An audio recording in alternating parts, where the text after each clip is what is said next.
দর্শক, আমরা আপনাদের সাথে যুক্ত আছি ঢাকা বিশ্ববিদ্যালয়ের রাজু ভাস্কর্যের পাদদেশ থেকে। পদত্যাগ করেছেন নাহিদ ইসলাম, উপদেষ্টা পদ, দুটি মন্ত্রণালয়ের দায়িত্বে ছিলেন তিনি। তথ্য তথ্য সম্প্রচার, ডাক ও টেলিযোগাযোগ, তথ্য প্রযুক্তি মন্ত্রণালয়, এই দুইটি মন্ত্রণালয়ের দায়িত্ব থেকে তিনি পদত্যাগ করেছেন। পদত্যাগের কারণ আগামী 28 ফেব্রুয়ারি শুক্রবার মানিক মিয়া এভিনিউতে ঘোষণা করা হবে। ছাত্রদের নতুন রাজনৈতিক দল গতকালকে রাতে বৈষম্য বিরোধী ছাত্র আন্দোলন এবং জাতীয় নাগরিক কমিটির সমন্বয়ে একটি সংবাদ সম্মেলন করা হয়েছিল জাতীয় নাগরিক কমিটির কার্যালয়ে। সেখান থেকে ঘোষণা দেওয়া হয়েছে আগামী 28 ফেব্রুয়ারি মানিক মিয়া এভিনিউতে যে ছাত্রদের দলটি সেটি ঘোষণা করা হবে। গত বছর 5ই আগস্ট শেখ হাসিনা সরকারের পতন হয় গণ অভ্যুত্থানের মুখে। এরপরে 8ই আগস্ট অন্তর্বর্তীকালীন সরকার গঠন করা হয় ডক্টর মোহাম্মদ ইউনূসের নেতৃত্বে। সেই সরকারে ছাত্রদের প্রতিনিধি হিসেবে দায়িত্ব গ্রহণ করেন নাহিদ এবং আসিফ মাহমুদ। এর কিছুদিন পরে ছাত্রদের আরো একজন প্রতিনিধি মাহফুজুর রহমান, তিনি দায়িত্ব নেন প্রধান উপদেষ্টার বিশেষ সহকারী হিসেবে। পরবর্তীতে তিনি উপদেষ্টা হিসেবে দায়িত্ব গ্রহণ করেন। এই বর্তমান অন্তর্বর্তীকালীন সরকারে 3 জন ছাত্র প্রতিনিধি থাকলেও আজকে নাহিদ ইসলামের পদত্যাগের পরে 2 জন ছাত্র প্রতিনিধি বেঁচে রইল।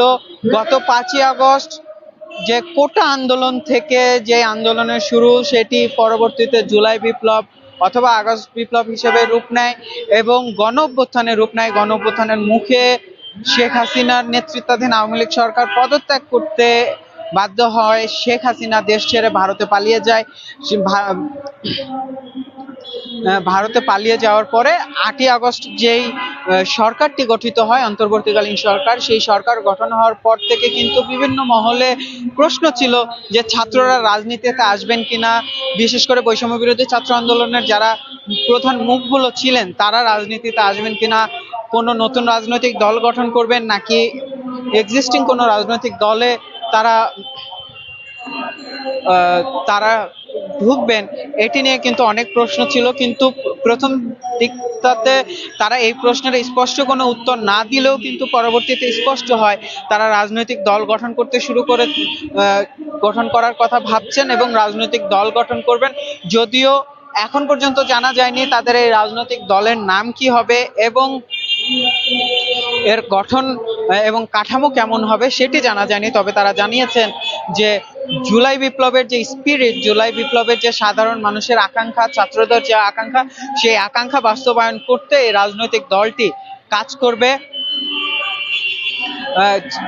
নাহিদ ইসলাম একটি যে সংবাদ সম্মেলন করেছেন যমুনাতে, প্রধান উপদেষ্টার যে বাসভবন, সেখানে একটা সংবাদ সম্মেলনে কিন্তু একই কথা বলেছেন। তিনি বলেছেন সরকারে থেকে অনেক কাজ করলেও এখন পর্যন্ত সম্পূর্ণ কাজ শেষ না হলেও সরকার একটি স্টেবল পর্যায়ে এসেছে এবং যে সাধারণ মানুষের যে আকাঙ্ক্ষা সেটি বাস্তবায়নে যে নতুন রাজনৈতিক শক্তি আসতে চলেছে, সেই রাজনৈতিক শক্তিতে তার রাজপথে থাকা জরুরি বলে তিনি মনে করেন। এর কারণেই তিনি পদত্যাগ করেছেন। তার এই পদত্যাগে কিন্তু সার্জিস আলম, বৈষম্য বিরোধী ছাত্র আন্দোলনের অন্যতম সমন্বয়ক সার্জিস আলম কিন্তু একটি ফেসবুকে পোস্ট দিয়েছেন। ফেসবুক পোস্টে তিনি লিখেছেন, স্বাগত সহযোদ্ধা, রাজপথে স্বাগত সহযোদ্ধা। অর্থাৎ নাহিদ ইসলাম যে আবার রাজপথে ফিরে আসতে চলেছেন সেটিকে তিনি স্বাগত জানিয়েছেন। এখন দেখার বিষয় যে এই দল কতটুকু মানুষের ইচ্ছা আকাঙ্ক্ষা বাস্তবায়িত করতে পারবে। যদি এই দলের নাহিদ ইসলামের এই দলে তার অবদান সম্পর্কে বলতে চাই, তার যে ভূমিকা হবে সেটি নিয়ে যদি বলতে চাই, তাহলে নাহিদ ইসলাম যে এই দলের নেতৃত্বে আসছেন সেটি কিন্তু অনেকটাই নিশ্চিত। তিনি আহ্বায়ক হবেন, তবে সদস্য সচিব এখন পর্যন্ত কে হবেন সেটি কিন্তু এখনো নিশ্চিতভাবে জানা যায়নি। নাহিদ ইসলাম পদত্যাগ করেছেন, তিনি তার এই বিষয়ে প্রেস ব্রিফিং করলেও বৈষম্য বিরোধী ছাত্র আন্দোলনের পক্ষ থেকে কোনো প্রেস ব্রিফিং করা হয়নি।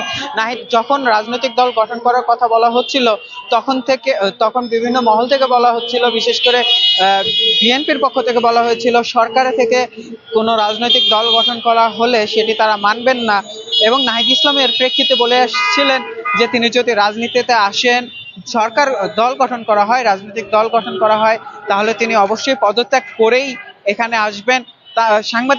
সাংবাদিকরা তাদের প্রশ্ন করেছিলেন, নাহিদ ইসলামকে প্রশ্ন করেছিলেন যে অন্য যে দুই উপদেষ্টা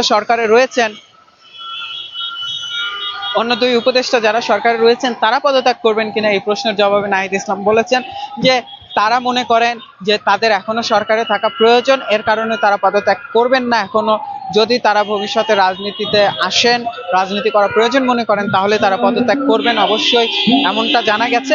এই ছিল আমার কাছে সর্বশেষ। এতক্ষণ নন্দন টিভির সাথে থাকার জন্য ধন্যবাদ।